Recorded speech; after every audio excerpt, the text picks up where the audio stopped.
নিজেকে শক্ত করুন, সস্তা নয়। প্রতিটা মানুষেরই নির্দিষ্ট কিছু আত্মসম্মান বোধ আছে। হুট করেই সবকিছু হয় না, পরিবর্তনও একদিনে আসে না।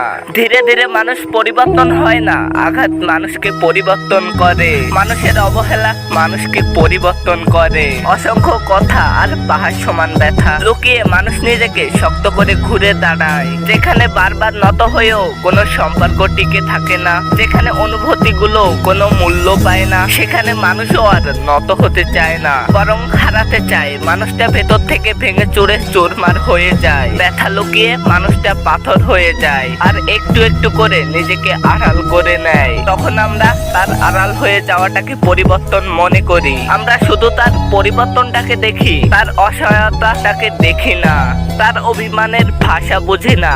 আমরা ভুলে যাই এই মানুষটা একদিন আমাদেরকে হাসাতো, আমাদের রাগ অভিমানের খেয়াল রাখতো, ব্যস্ততা শেষে নিয়ম করে আমাদের সাথে কথা বলতো।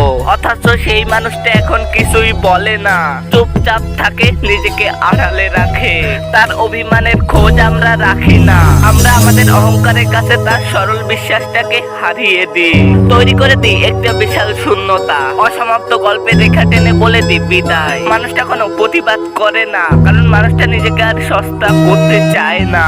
মানুষটা আর কাউকে বিরক্ত করতে চায় না, নিজেকে আড়ালে রাখতে চায়। আর প্রার্থনা করে ভালো থাকুক সেই মানুষগুলো, যে মানুষগুলো জীবন থেকে হারিয়ে যায়। হ্যাঁ জনাব, এটাই বাস্তবতা। তুমি এমন একটা মানুষকে ঠকিয়েছো, বিশ্বাস ভেঙেছো, যে মানুষটা তোমাকে অন্ধের মতো বিশ্বাস করত। অথচ তুমি তার বিশ্বাস ভাঙলে, তাকে ঠকালে। ফোনের গ্যালারিতে একদিন আর তোমার ছবি থাকবে না।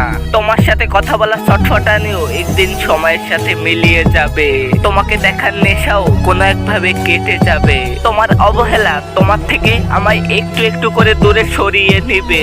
তোমার ভালো থাকায় যদি দূরত্ব সেতু বন্ধন হয়, তাহলে ক্ষতি কি? দূরত্ব কি তবে ভালো থাকতে শেখায়? তবে তাই হোক, মনের দরজায় অসীম দূরত্ব টেনে দিলাম। ফিকে হয়ে যাক সমস্ত স্মৃতি, মুছে যাক সমস্ত মায়া। তো আজকে আমি বিদায় নিচ্ছি তোমাদের পক্ষ থেকে। হয়তো দেখা হবে পরবর্তী কোনো ভিডিওতে। সেই পর্যন্ত ভালো থেকো, সুস্থ থেকো, সবাই সবার জন্য দোয়া করো। আর যদি এই ভিডিওটা ভালো লেগে থাকে তাহলে একটা লাইক করে দিও, আর কমেন্টে জানাই দিও এই ভিডিওটা তোমাদের কাছে কেমন লাগলো। আর মনে চাইলে এই চ্যানেলটা সাবস্ক্রাইব কইরা দিও। তো বিদায় নিচ্ছি আমি, খোদা হাফেজ।